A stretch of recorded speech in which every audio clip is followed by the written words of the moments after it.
You can spend $9 billion building a telescope, launch it 1 million miles into space, unfold its golden mirror like a flower in the dark, and finally, after 30 years of engineering, look back at Earth and see what it looked like in the deep past. Or you can pick up a rock, because somewhere in East Africa, about 100,000 years ago, a man knelt at the edge of a freshwater spring, picked up a stone the size of his palm, and pressed his thumb into a smear of red ochre. He wasn't trying to leave a message. He was probably just trying not to die before sundown. But that rock, and a few thousand like it, scattered across 3 continents, ended up telling us more about what Earth actually looked like to ancient humans than every satellite we've ever launched. This is the strange thing about the deep past. We assume we need expensive technology to see it. We don't. We need the eyes of the people who were there. And those eyes saw a planet you would not recognize. I want to take you inside that planet tonight. Not the cartoon version. Not the one with cavemen clubbing each other in front of a volcano. The real one. The one with named places, named animals, real weather, real silence, and a tragedy at the center of it that we are still living inside. Let's start with the air. Because the first thing you'd notice, if you stepped out of a time machine into, say, 70,000 years ago, is that the air tastes different. It's cleaner in some ways, smokier in others. There's no diesel, no perfume, no chlorine, no plastic. But there's also a thickness to it that we've lost. The atmosphere had more pollen, more spores, more raw biological dust. Every breath was an inhalation of living things. Modern allergy specialists sometimes joke that our ancestors must have been miserable. They weren't. Their immune systems were tuned to that soup. Ours aren't, which is part of why we sneeze at cats and they didn't. Now look up. The sky is bluer. Not poetically bluer, measurably bluer. Without industrial particulates. Without the haze that hangs over every modern city, the scattering of light works differently. The blue is deeper, almost wet-looking. And at night, and this is the part that breaks people, the night sky was not the night sky you know. The Milky Way wasn't a faint streak you can sort of make out if you drive 2 hours from town. It was a structure, a bright, banded, 3-dimensional river of light that cast shadows. Ancient humans had shadows from the galaxy. Think about that for a second. Think about what that does to a brain that's trying to make sense of the world. This is the world our story takes place in. And it has characters, real ones. Let me introduce you to the first. His name, of course, we don't know. But the archaeologists who found him in 1991, frozen in the Ötztal Alps on the border between modern Austria and Italy, called him Ötzi. He is roughly 5,300 years old. He is, in a real sense, the most studied human being who ever lived. We know what he ate for his last meal: ibex, einkorn wheat, and a fatty cut of red deer. We know he had Lyme disease. We know his tattoos, 61 of them, were placed over arthritic joints, which means somebody in the Copper Age understood that needling certain points on the body could ease pain. We know he was murdered. An arrow severed an artery in his shoulder, and he bled out in the snow at roughly 200 meters. But here's why Ötzi matters to our story. When we reconstruct the Earth he walked through on the day he died, we don't get the Alps, you know. We got a tree line that sat 300 meters higher than today's. We get glaciers in places that are now meadows full of cows and ski lifts. We get a forest of larch and pine that smelled, according to pollen samples taken from his gut, of resin and damp moss and wood smoke from somebody's distant fire. He could see for 40 kilometers on a clear day, and in every one of those kilometers, there was not a single road, not a single fence, not a single straight line made by a human hand. The world he died in was geometrically wild. Nothing in it was rectangular. That is something we forget. Straight lines are a modern invention. To an ancient eye, the appearance of a perfectly straight edge on the horizon would have been as strange and unnatural as a UFO would be to us. Now let's go further back, much further. Let me take you to a place that no longer exists. Its name, in the literature, is Doggerland. And until about 8,000 years ago, it was the beating heart of northwestern Europe. Today, it's at the bottom of the North Sea. If you got on a fishing boat in Norfolk and steamed east toward Denmark, You would be sailing over the rooftops of a vanished country. Trawlers still pull up mammoth teeth, human bones, and barbed harpoons made from antler. There's one specific artifact, a piece of carved bone, dated to roughly 500 years ago, decorated with a zigzag pattern that was hauled up in a fishing net in 1931.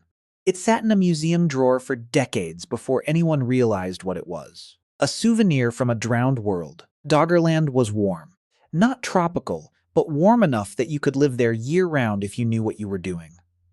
It had a great river, bigger than the Rhine, bigger than the Thames, that fed a lake system rich with pike and eel and beaver.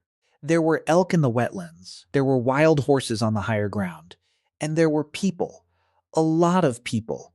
We think Doggerland may have supported one of the densest populations of Mesolithic hunter-gatherers anywhere on the planet. They wove fishing nets from plant fiber. They built shelters from hides stretched over bent saplings. They almost certainly told stories around fires that have left no trace except the charcoal. And then everything changed when the climate warmed. This is the part of the story I want you to sit with. Because Doggerland didn't drown in a single dramatic flood, the way the myths always tell it. It drowned slowly, over generations. A child born on the high ground in 7,000 BCE would have grown up hearing her grandmother talk about the old fishing camp down by the river, the one that was underwater now. By the time that child had grandchildren of her own, the river itself was gone, replaced by a salty bay. Her great-great-grandchildren would have stood on a shrinking island and watched the sea come for the last hill. And then, around 6200 BCE, the end came fast.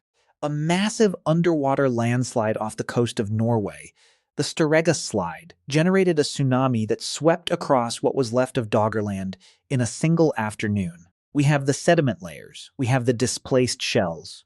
We have a stretch of Scottish coastline, where the wave deposited sand 30 kilometers inland. The last people of Doggerland, if any were left, would have seen the horizon rise up and walk toward them. This is what Earth looked like to ancient humans. Not stable, not eternal, alive. The ground itself was a character in their story, and sometimes it ate them. Now let me take you somewhere else, because the planet was full of these vanished worlds. Travel south, across the Mediterranean, into what is now the Sahara Desert. And erase, in your mind, every dune you've ever seen, because about 9,000 years ago, the Sahara was green. This is not speculation. This is one of the most well-documented climate periods in human history. We call it the African Humid Period. From roughly 11,000 to 5,000 years ago, the monsoon belt shifted north, and what is now the world's largest hot desert was a landscape of lakes, rivers, grasslands, and woodlands. There were hippos in the central Sahara. There were crocodiles. There were elephants and giraffes and herds of cattle, managed by some of the first pastoralists in human history. We know this because they painted it. Walk into the Tassili Nadjer Plateau in southern Algeria.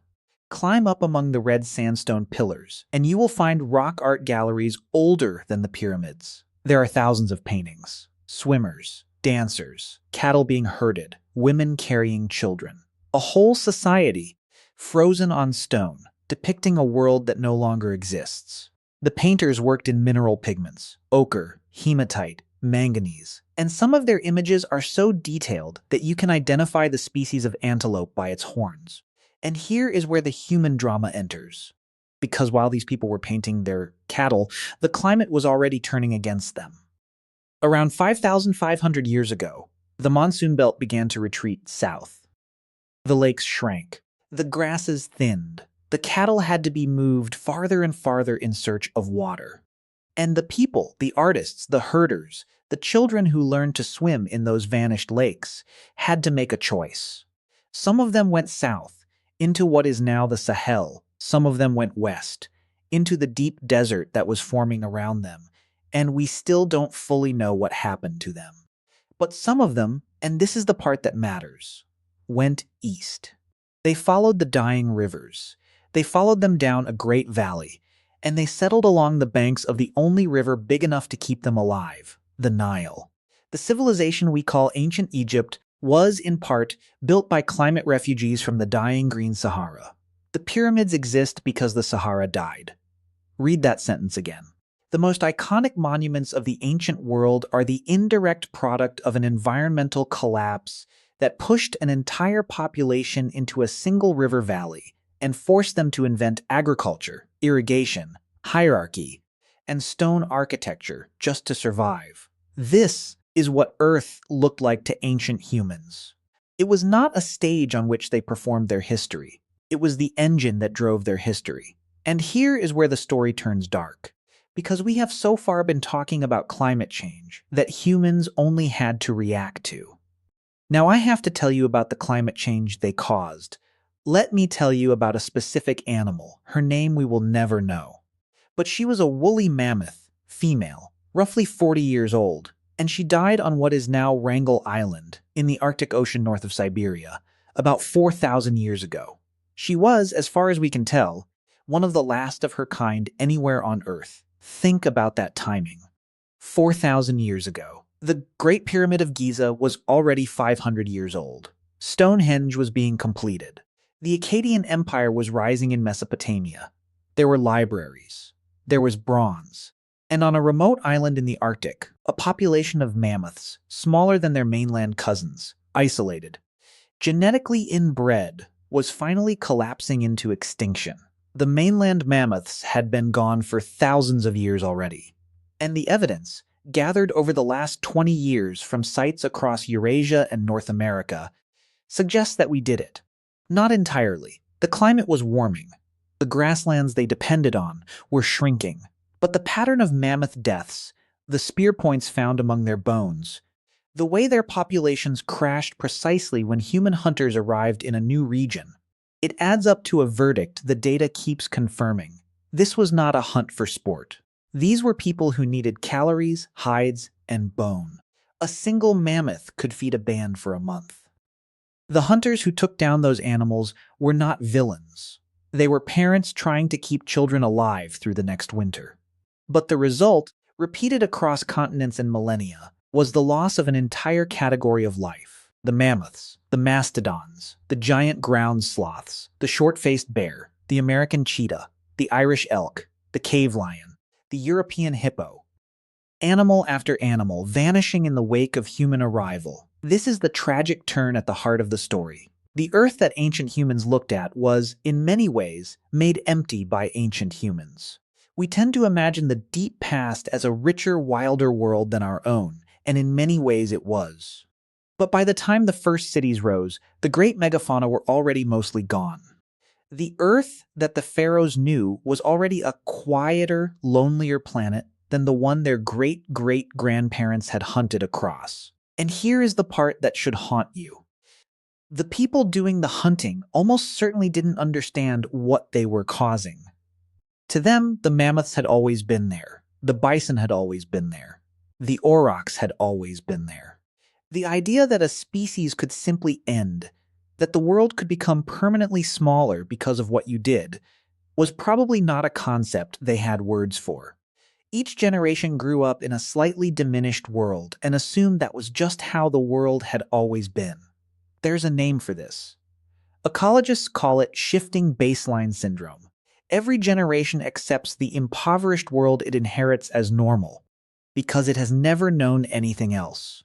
The Romans wrote about wolves and bears in places that haven't seen a wolf or a bear in 1,000 years. Medieval European peasants spoke of catching salmon in rivers that today would not support a single fingerling. Your grandparents remember a sky full of insects that your windshield no longer needs to be cleaned of. We are, all of us, walking through a faded copy of the world that ancient humans saw, and yet, I don't want to leave you in mourning, because the story does not actually end in tragedy. It ends in continuity.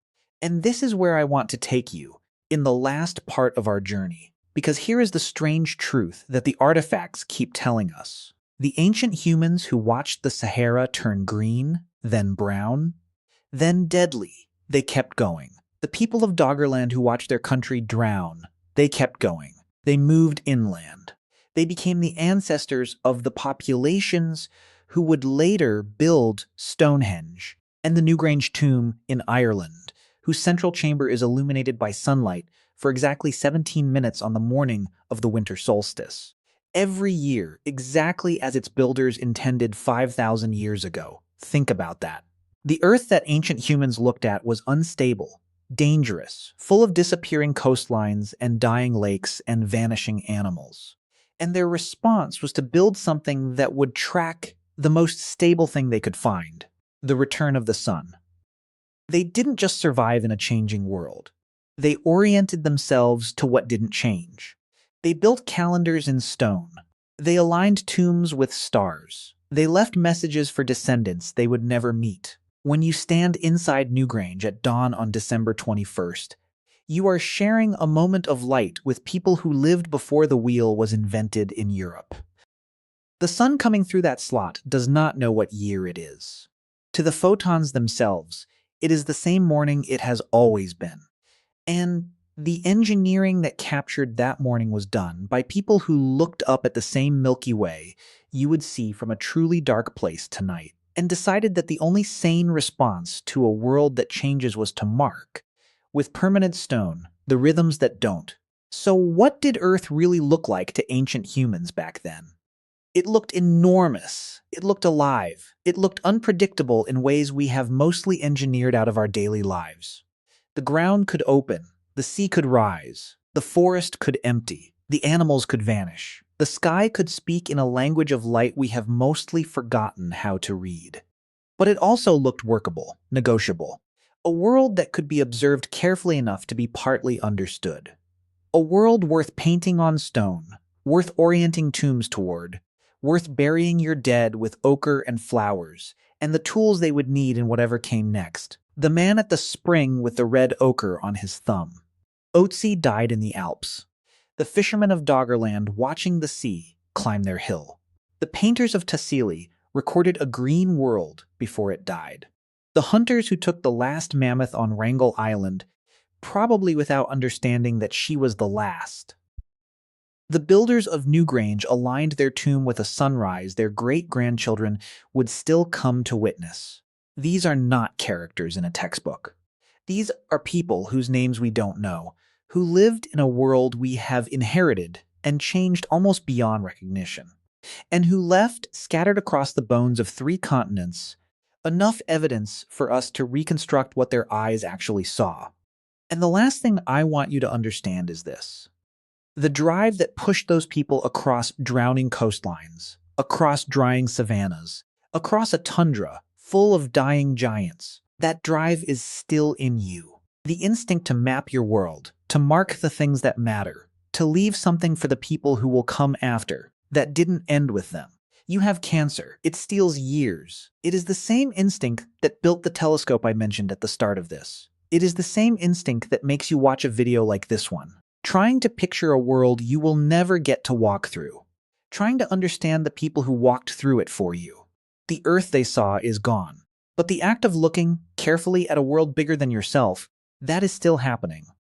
Right now, tonight, through your eyes. That is the inheritance. Not the planet they walked through, the way they walked through it. And it is quietly still ours.